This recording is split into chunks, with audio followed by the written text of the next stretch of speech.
Hello everyone. So what we have here is my iSpring 7-stage RO system that I've modified and added a few components to. So this is where the water goes in. It'll enter the 3 pre-stage filters. This will filter out larger sediments. These 2 are carbon filters that will reduce chlorine and things like that. From there, it'll go into the reverse osmosis membrane, where it'll filter out, I believe, 98-99% of all the sediments.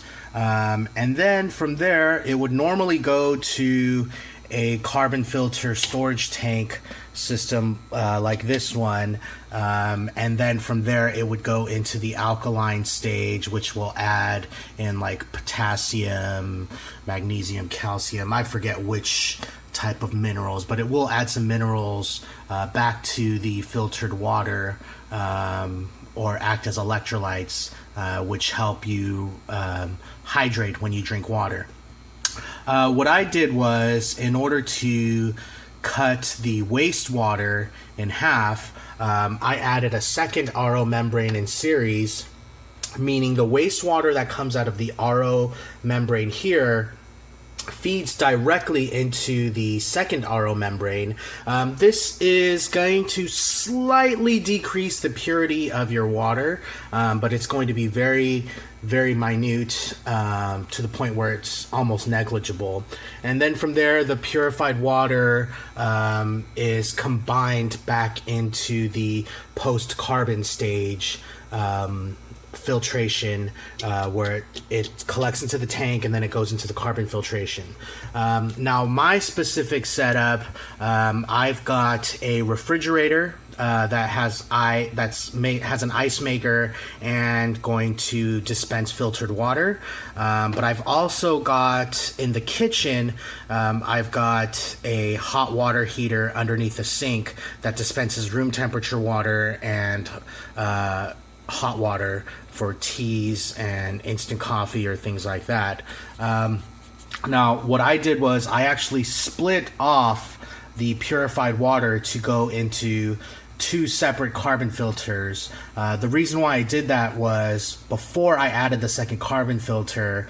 Otherwise, I believe it's the 5th stage. So I split the 5th stage into 2 carbon filters. The reason why I did that was when I was dispensing water from my kitchen sink, the hot water heater, it was causing back pressure and the UV filtration was going off, so I'm assuming I was getting some mineral buildup in there.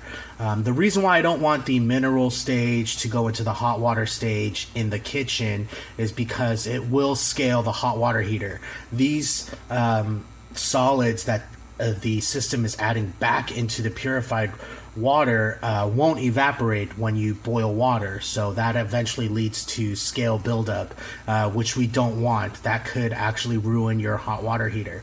So I don't need to run a filter on the hot water heater because all the filtration is done here, and you know those filters are expensive.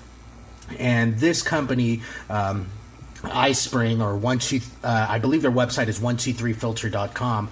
They've been so helpful with the customer service in getting my system together. This took me about 2 months of researching. I've only had a basic understanding of RO filtration systems before, but 2 months it took me of researching to get this system together. One problem I did have was the auto shutoff valve on this system was a little low, so even with a booster pump, the pressure wasn't adequate going to my refrigerator. I've got it incoming about 65 psi. You can find out how much your pressure is by getting a gauge like this. This is my output gauge, so this isn't the incoming water that's going into my system. This is the storage tank holding pressure. You want a minimum of 40 psi if you're going to be hooking this up to a refrigerator and ice maker. Otherwise, basically the water freezes in the line, or the solenoid burns out because there's not enough water pressure coming in. So I've been making water for about 2 weeks now, holding this pressure, and that's helped with the 90% shutoff valve that I've installed in the back of the unit, as well as the permeate pump that I've mounted to the front of the unit. What this does is this basically uses the pressure of the wastewater to increase the pressure of the water going into the reverse osmosis membrane. So no electricity. It does make a clicking noise. So, you know, you don't want this in like a home theater or something like that, because it is going to make some noise. But other than that, it's been performing flawlessly. I've got great holding pressure going to my refrigerator. It's making ice. And you know, the reason why we get these filters is because buying water at the store is so expensive, and you know, harmful to the environment with all the wasted plastic bottles and whatnot. And with this, you know, we've got cheap, high quality water at home. One tip I have to I am missing some of the clips. I better put those in later. One thing I will recommend when you're putting your system together is, number one, make sure you have all the parts. They've got all the parts listed in their instruction manual, so go through the entire instruction manual, make sure you have all the parts, and if anything is broken, they do provide spares. But if you don't have an adequate number of spares, do not hesitate calling iSpring or emailing them and letting them know, and their customer service is phenomenal. They will ship you out any spare parts that you might need.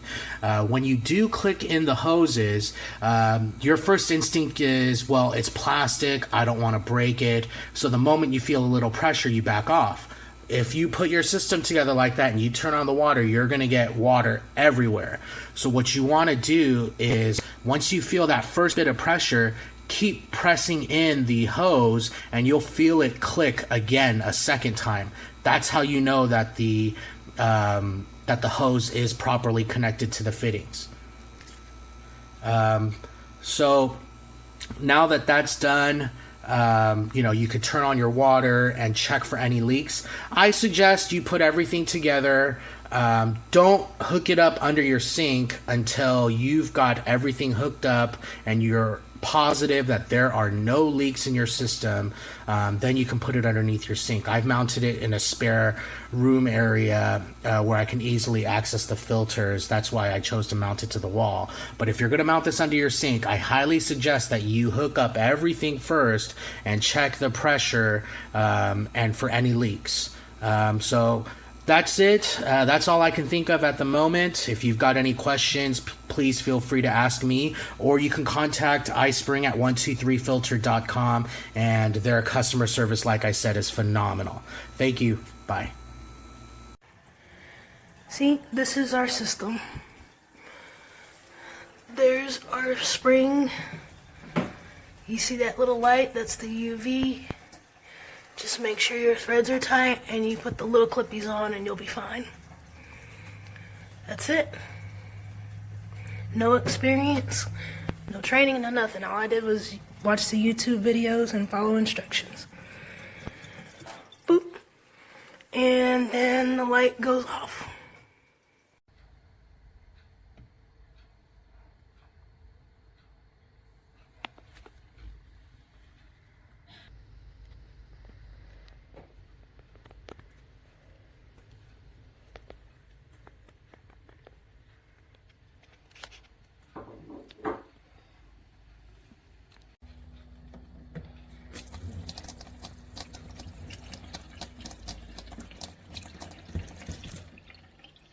You can see the unit fits completely under the sink and is out of the way, still leaving some room for items like my garbage can and garbage bags, those kind of things.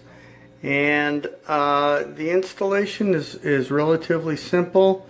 You can have a handyman come out and do it. It takes about an hour to 2 hours, or you can do it yourself if you're handy.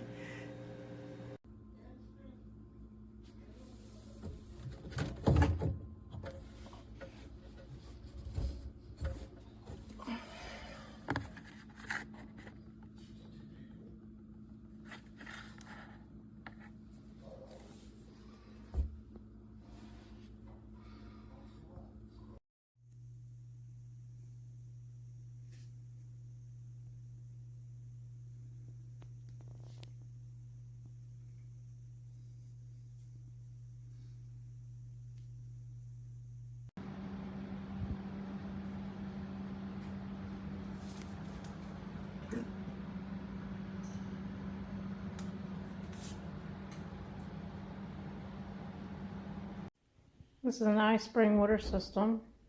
I like the faucet.